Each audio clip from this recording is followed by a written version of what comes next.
folks are like high on Joe Milton.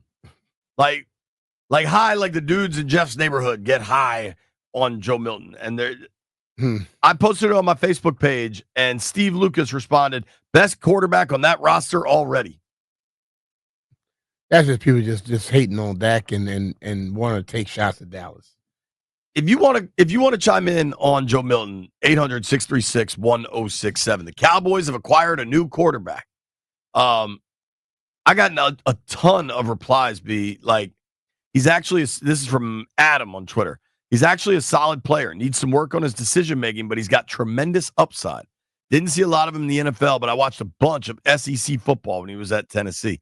Yep, I did too. Who's our guy from Tennessee that calls in? Go Vols. Shane.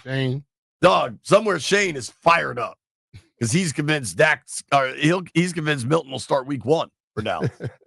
I think I don't know. It won't happen. The folks are fired up. One report out there, I think it was Standig, that I did want to make mention of. So the Miami Hurricanes kicker is considered, if not among the best kickers in the NFL, coming out in this year's draft. I saw it from Standing, but maybe this dude from 24/7 Sports had it first. Gabby Arrudia, who covers the Hurricanes, said that the Commanders had a private workout with the Hurricanes kicker, Andres Borregales. Okay. Andres Borregales. Hopefully I'm saying that right. Mm-hmm. You're going to have to draft that kicker. I don't know where. Washington did re-sign Zane Gonzalez. Mm-hmm. This is also 90-man roster season. I in no way ever thought there wouldn't be some level of competition for Gonzo. Yeah. Did you, Brian? I've always thought it'd be competition. Like the kicker is a position where you're going to try and figure it out. You know, and until you really have one that proves to you that they consistently can be that guy, you're going to always be looking for one. Always. Totally. Even last year they were bringing guys in all the time. Mm-hmm. And I think they will again. Gonzo was good. He got that doink. He's not so good where you say, whoa, we don't have to worry about a kicker. Nah. Come on, man. Like, dude, the one position the Cowboys have locked up is that kicker. Who weirdly is bad against the Skins, but is good against everybody else and hits bombs. We take it. Yeah. A lot of people think that this Joe Milton trade is a lot more than just drafting a dude. Where is it when Dak has no guarantee money on his contract?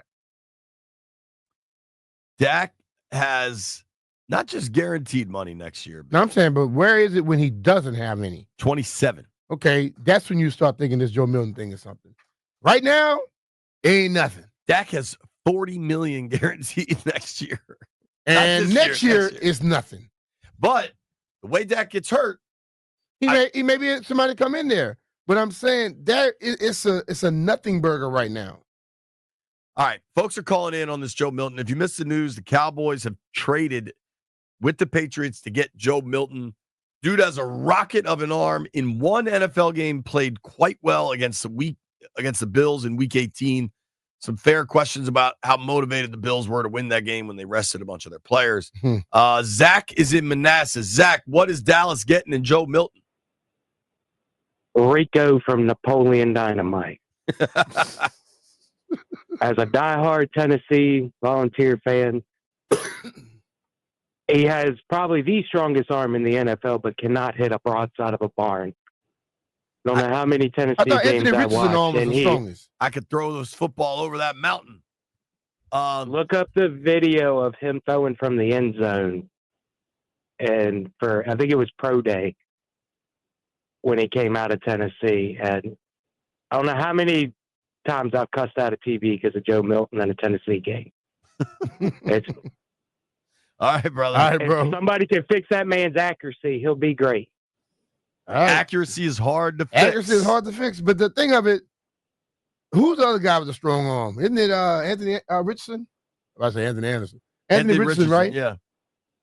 If you had him on your team, would you not draft another quarterback? I mean, they signed Daniel Jones. That's what I'm trying to say. There's more to the strong game arm than don't mean a strength. lot. If you can't throw the ball where it's supposed to be going, when you have a strong arm, just like a cornerback, a cornerback or a linebacker who's very fast. You know what they do? They run right out of position. Right. Jonesy's on the line. Jonesy, you stressed that Dallas just got Joe Milton? No, I'm not stressed. I mean, we just have to have some horses that can get back there and get after him, put him flat on his back. I don't care nothing about his arm. The only thing I want to do is, like I said, see him on his back. And therefore, we never have to witness no arm and who he's throwing to and all of that. So, that's my take on the situation, JP. That's it. All right, brother. Thanks, brother. I think the Joe Milton hype is pretty out of control, honestly. I think he's a backup. I think Dak is owed a lot of money, and I don't think Dak's going anywhere. Now, if he gets hurt and Milton gets in there and he gets a real opportunity, I'm at least curious, right? I mean, he is a big, strong kid with a rocket of an arm. And as that Tennessee fan just told you, you don't know where it's going. But, dude, there was a point in time where that was true of Josh Allen, too. And he was able to zero in the accuracy. His inaccuracy was never nearly. But Josh Allen was drafted to be your starter, and they had him starting since he stepped into the room.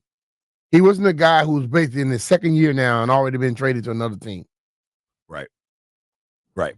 That means something. Listen, man, I understand today's media and that whole little post and tweet. That's a get clickbait stuff there. Because Dallas trading for Joe Milton is not a major story. It's just another way of doing your offseason work to get you a legitimate backup. Todd Archer covers the Cowboys. They don't even know if he's that. Right. Todd Archer covers the Cowboys for ESPN. He just tweeted out, the Cowboys had interest in adding Jacoby Brissett in free agency, but he signed with Arizona. They also discussed the possibility of Drew Lock. Joe Milton is under contract for 3 years at much lower numbers, betting on the upside of the Patriots' 6th-round pick last year. Drew Lock, I mean, just the going rate. Drew Lock's probably $8-9 million, right? Something like that. Yeah. I mean, Joe Milton's making nothing. That's what I'm saying. It did cost you a 5th rounder, but you got him in a 7th. Yeah, it's quite possible that this was just simple, good backup quarterback business. Our guy Drew is on the line. What up, Drew? What's up, Drew? Hey, I think that drafting the kicker from the Hurricanes could be a brilliant move, especially given the new kickoff rules, which could push the team further, up to the 35-yard line. If you got a guy that can boom it, like the Vikings got Will Riker from Alabama last year, if you got a guy that can boom it, it changes your game planning. I would definitely use a draft pick to get a kicker that can really be reliable and with that kind of a leg. That's a great point, dude. If you get, because whatever Gonzo is, he is not a bomber. Nope. That's a really good point. If you get the ball to 35, you're 2 first downs away from one of these bombers. I'm a field goal. Yeah. Yeah, maybe 15 yards. You get to the 50, go for it. Field goal. Yeah. B, any surprise that Drew worked in a Bama reference in that call? Oh, no, not at all. Thanks, dude. See you, Drew.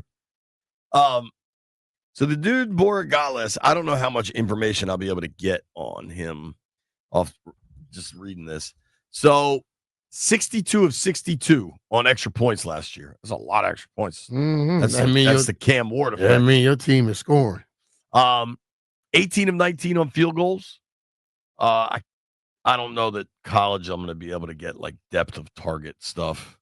Yeah, at least not on a cursory glance. I'm not mad at it. Check it out.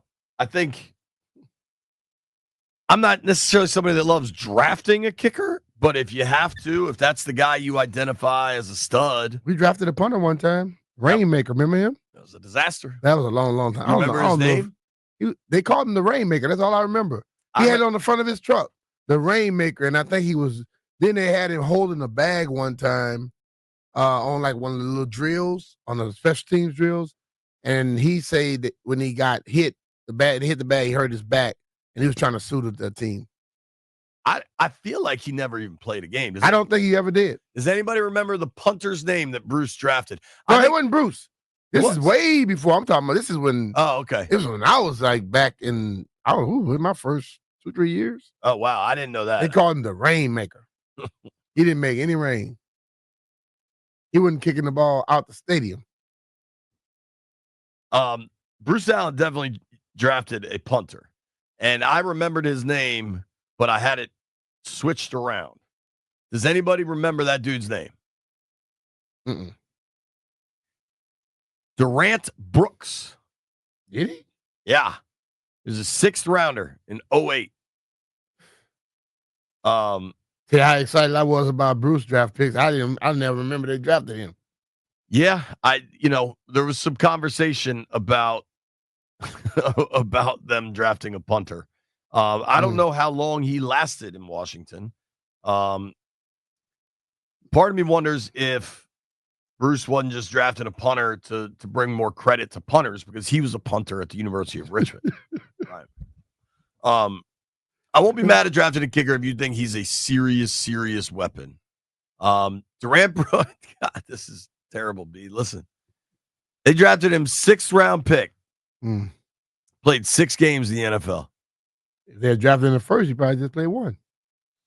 Landville, what do you think my man Durant Brooks ran the 40 in? 5'4". 6'1", 202 was his listed weight. What do you got, B? Durant 40-yard dash? Yeah. Probably about 4'8". 5'2". Damn. God, what a world that. Why did they? What made them draft him then? So, what was his average? And you want me to try to find out? That's all right. College stats. Let's go. No. We don't need to find it out.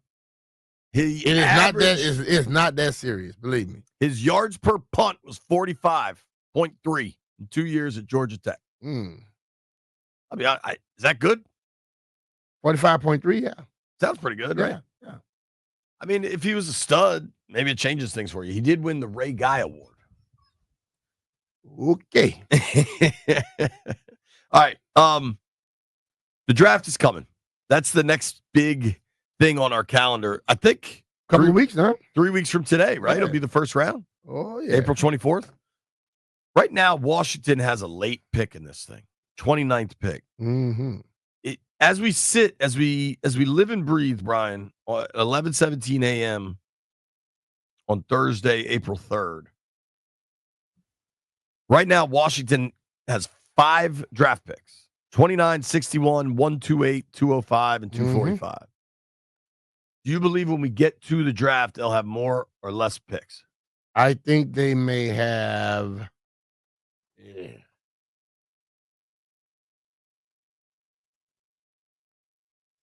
I think more picks. I think Adam is going to work his magic. Don't say that. Adam is going to work his magic. Do you think they move out of the first round, though? It's a possibility. I think there's a very, very good possibility. I do, too. I think they currently have 29 and 61. That's 2 in the top 100. Basically, though, 2 in the top 60. I could 100% see 2 in the top 60 become 5 in the top 100. Hey. Now you're moving back. Yeah, you move back, but you could get. But the thing about what I saw, they know how to recognize and notice talent. There are a lot of people that draft that all they do, they draft names from colleges that had normally put players out. They don't draft legitimate talent. This team here now, they draft legitimate talent. Sure.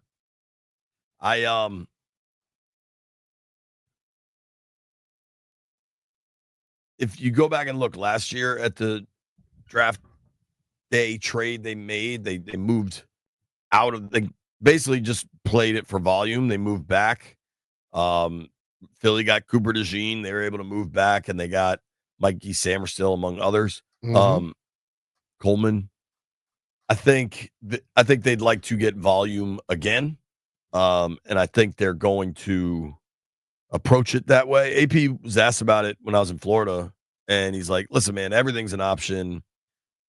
We'd love to move down, but you also need somebody that wants to move down. Yeah. And it's not always that simple.